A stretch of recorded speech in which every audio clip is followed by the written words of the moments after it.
Today I'm going to talk about assertions. Now, assertions are a little bit different because an assertion doesn't match anything at all by itself. It's simply providing a rule set or a guideline forcing a certain behavior with the regular expression. So, the simplest example I've already actually covered in the previous lesson, and that's the begin and end anchor to mark the beginning and ending of a line. So you do regex hero, and then you put a begin anchor, which is the caret, and a $sign, which is the end anchor. And you'll notice that if I type anything at all before or after the target string, then it suddenly doesn't match. That's because those anchors are only going to match if the anchor is satisfied, if the assertion is satisfied.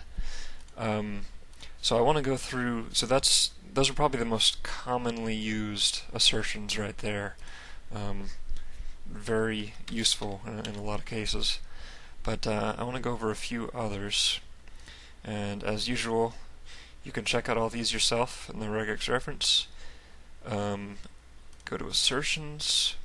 They're all listed right here. There's the beginning and end anchor like we just went over. The other one that's very commonly used is the word boundary, which is also powerful. So let's try that out. /B is the word boundary. What that's looking for is a boundary between a word character and a non-word character. So a word character would be anything you see here. I mean, any letter, A through Z or 0 through 9 actually. Those are all word characters. A non-word character would be like punctuation, so like comma or a space or anything like that. So let's give that a shot. Regex hero and more. Alright. So regex hero is matched. If I try to do like regex heroes, then it's not matched. It's because that word boundary is only satisfied when a non-word character follows. So the boundary is right there. I can even select it, but it's right in between those two characters right there. So that's that. That's the word boundary. There's a few more I want to go over. You can check out some of these others yourself. I'm not going to go over all of these, but I want to touch on the look-aheads and look-behinds in here because they're very cool as well, very powerful. So let's demonstrate that. How about regex hero is awesome? All right. We want to match regex hero. And let's say we only want to match regex hero if it is awesome. Alright. So we want to use a positive look ahead right there. And let's do .star, so just match anything 0 more times. And then we want to match awesome. Okay, so regex hero is highlighted the way you see it right now. If you get rid of awesome, then it's not. So it's only going to match regex hero if this assertion is satisfied. So awesome must appear somewhere after regex hero. That's what it's instructing it to do. Let's see, so how about just the opposite?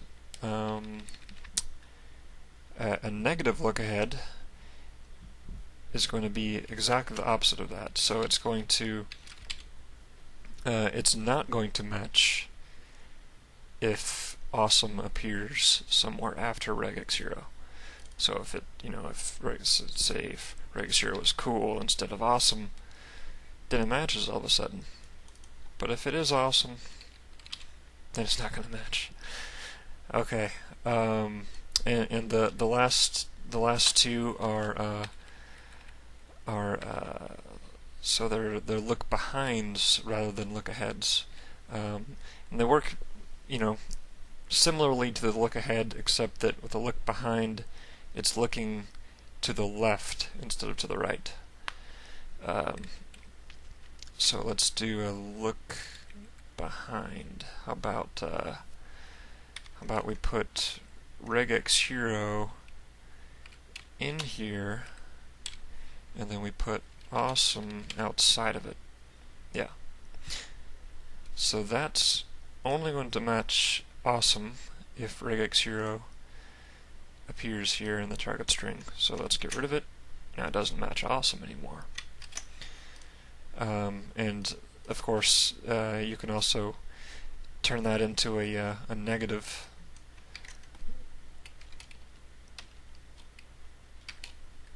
The negative look behind is right there. So regex hero. There. So it's not going to match if regex hero is in there. And that pretty much sums it up. Like I said, you can check out the rest here in the reference, but that's the extent that I'm going to cover today for assertions, and I hope it's been helpful. Thank you.